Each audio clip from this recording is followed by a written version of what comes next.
Sean Patrick. Welcome to my channel. And I wanted to talk about tarot. In fact, I want to talk about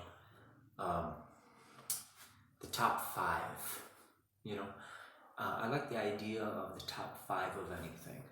You know, you see these articles, you know, top 5 things to do in Albuquerque, you know, top 5 books to read before you die. So I like this idea of the top 5. And this is my top 5 tarot decks of significance. We could say it is the top 5 decks any serious tarot reader would have. They're my top 5.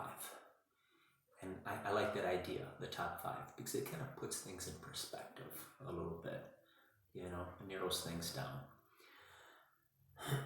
So when it comes to tarot, my top 5 decks are this, okay? Number 1 is probably not going to impress you or surprise you, but the Rider-Waite Smith. This is the deck I'm currently working with from Los Garabeos, the vintage tarot. It's a Rider-Waite Smith. This is the classic Rider-Waite. I like the Rider-Waite Smith for a few reasons, and I've said this in other videos, but Waite set the standard. You know, when this deck came out in 1909, it came out with a booklet that told you how to read the cards. Waite had changed a few things, you know, he put a lot of his Golden Dawn influence into the tarot. So Waite set the standard for what tarot should be. And just about every other deck that has come out after the Rider-Waite Smith has replicated what Waite was doing. So Waite set the standard. The Rider-Waite is just, it's an iconic tarot deck. This is the #1 deck used here in Western culture or in the United States. I also know from experience that this is the most popular deck in Southeast Asia. But this is a classic. It is iconic. You know, when people think of tarot cards, they think of this deck. They think of the Rider-Waite Smith. Okay. This is the deck that I teach with when I teach classes, and this is the deck I recommend to people when starting off. So some people might dismiss it, you know, but I think it's a deck of significance. They're very popular, and I just love the artwork by Pamela Cole Smith. I don't know what it is about her artwork, but I find it captivating. There's something about what she was doing that I find impressive. I think she was a creative genius. Okay, so I like her artwork. Hermit, right? This became the classical album for Led Zeppelin and other albums. But that's what I mean. This deck is just, it's very iconic. I love the artwork. It is the deck that all other decks are judged by. So I'm a big fan of the Rider-Waite. It's my go-to deck too when doing readings. I know I could give a pretty good reading with the Rider-Waite because I know the deck well. And there's different Rider-Waite Smiths, you know, the Radiant Waite, the Universal Waite. But any Waite deck will do. So that's my #1 when it comes to tarot, is the Rider-Waite. The #2 deck I would recommend, a deck I think is of significance, an important deck, a historical deck, is this one right here. The box is a little dirty, it's got some coffee stains on it. But this is the B.O.T.A deck, the B.O.T.A. Okay? It stands for the Builders of the Adytum. The Builders of the Adytum is an organization that's been around since the 1930s. It is kind of an offshoot of the Golden Dawn. It's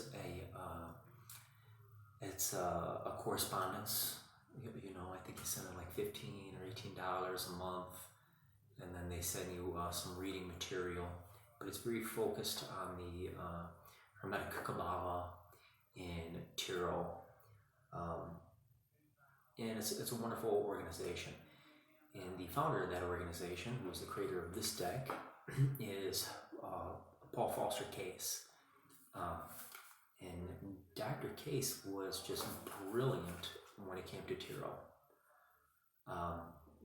He had a very impressive mind and a very impressive understanding of tarot. I'm going to open this up here. What's unique about this deck, okay, is the cards are blank. Okay, it's not so different from Waite. Like I said, any other deck that came after Waite was almost like a replica, and this looks like a direct knockoff of what Waite was doing, right, or the Waite-Smith. All the cards in here are that's like a Waite, but they're, as you see, they're blank. Okay, there's the Magician. There's some details that are slightly changed within the deck. Okay, the Lovers. And as you see, they're all devoid of color. That's because with this tarot deck, you color it in yourself. It took me a while to do that. I have another deck that's colored in, and I took my time with each card. Each card took me about 2 weeks to color in. And when you color in the tarot yourself, you put your own energy into it, and you're able to see the details, right? You really embed it into your consciousness when you color in a deck like this. So B.O.T.A. This is my number 2 one. I use this deck for altar work. Okay.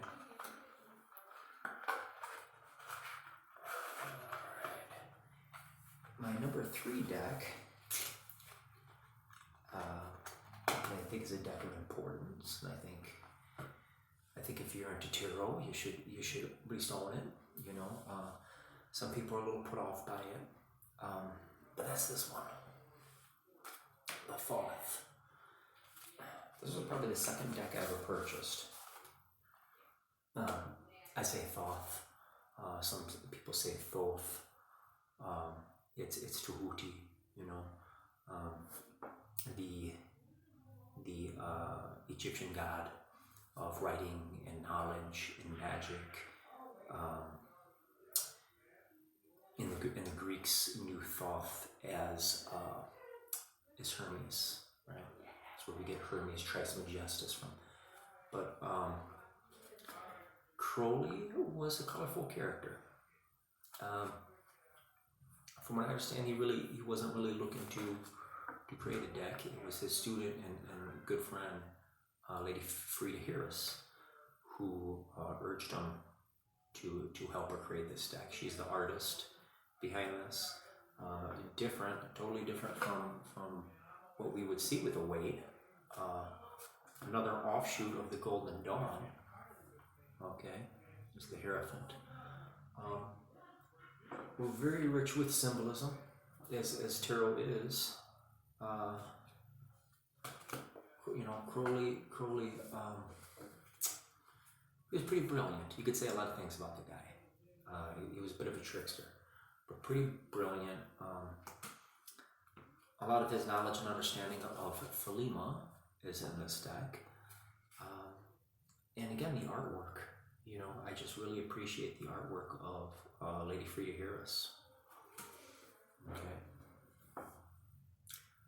And there's, I don't know what it is with this deck, but it's kind of out of this world.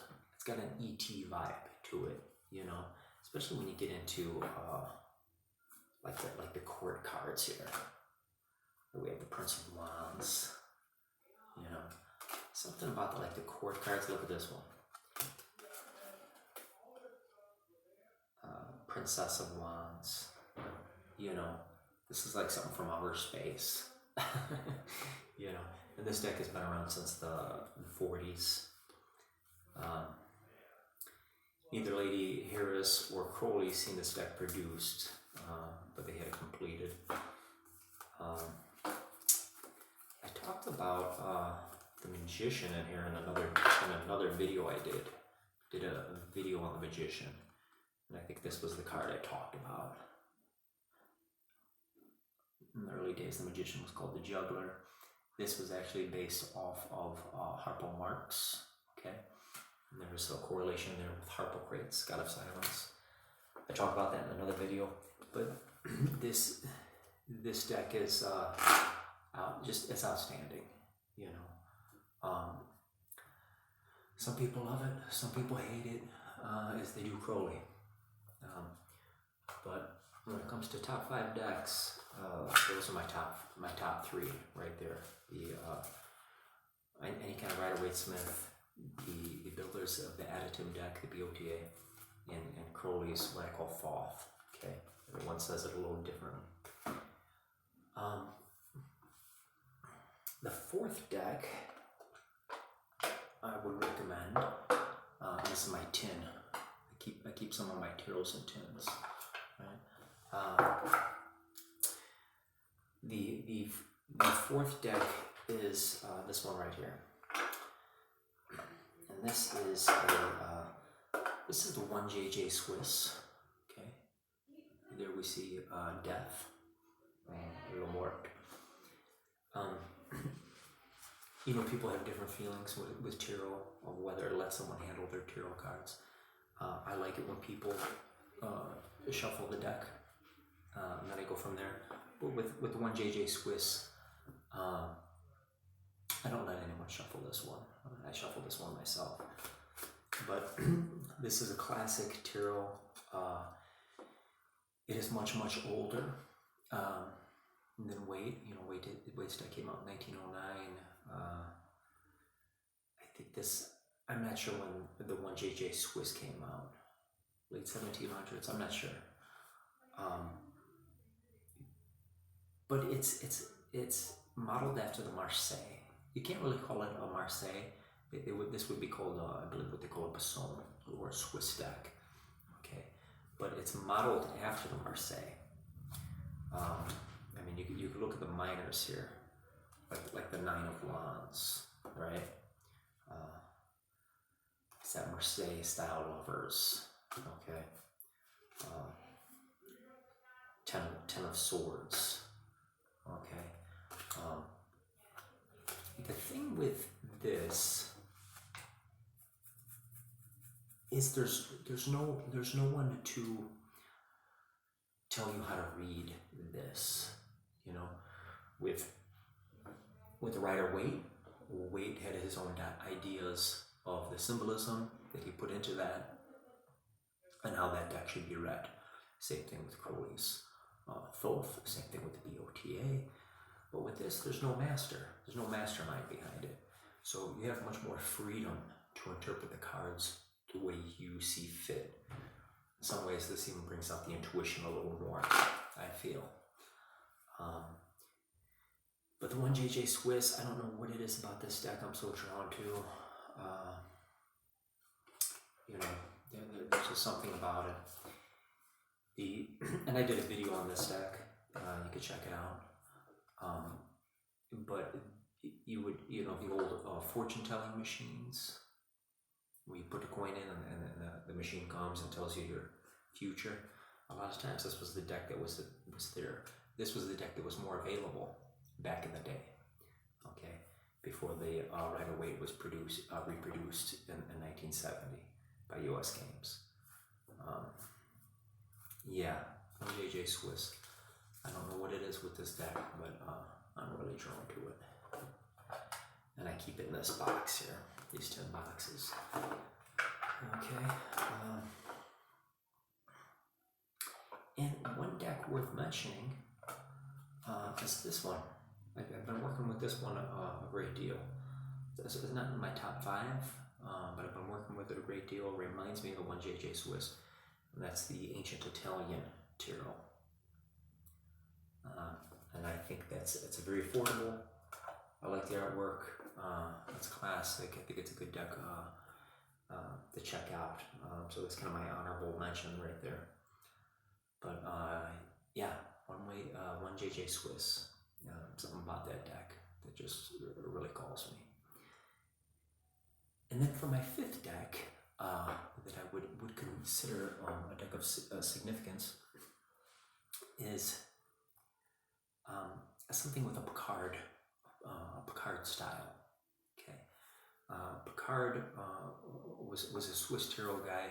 He changed the correspondence around. Okay, cups became air, and swords became associated with water within the Picard. So I choose this next deck because it's a Picard system. And the other reason I choose it is because I like that 70s, the 1970s retro style. And that's what this deck is. This is the Tarot Balbi. This is my more expensive deck.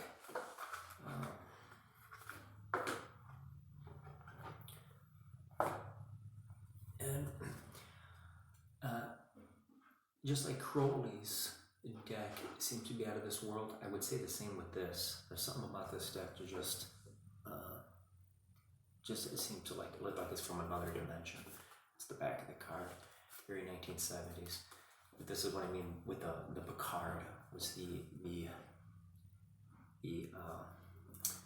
56 minor are just totally different. Lots of Soulfire, of course. But just really different, really unusual. If I like to challenge myself, I'll use this deck. Okay, 3 of Swords. So it's a Picard, you know. If you're gonna have a top 5, you gotta mention a Picard, and it's just very 1970s, right? There was a lot of Spanish illustrators that would use Picard's system. Okay. So that's it. That's my top 5. Another deck I say that's worth mentioning is the Aquarian Tarot. The Aquarian Tarot was created by a Chicago artist. I have mixed feelings about the Aquarian Tarot. I like it because of the artwork and because it's got that retro 70s vibe to it. But I think it lacks in symbolism. Okay, so that's it. That's my top 5. Waite Smith, which obviously is an important deck. B.O.T.A, because you really put your own energy into it. I think it's just an amazing organization. And they understand tarot very well. Crowley, Thoth, a given. And I think if you're gonna be serious about tarot, you have to have some type of Marseille style. For me, I use the Swiss, the one JJ Swiss, and that Picard deck from the 70s. Those are my top 5 decks. I would recommend. Okay, their decks I think are significant, and I think they're decks worth looking into. Okay, if you're serious about tarot. That's it. My name's Sean Patrick. I'm working here out of Rock Soul Love here on the weekends doing readings.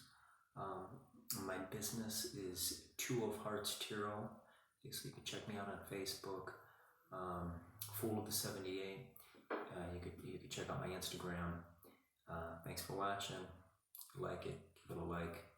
If you want want to subscribe, subscribe. I'm Sean. Thank you so much.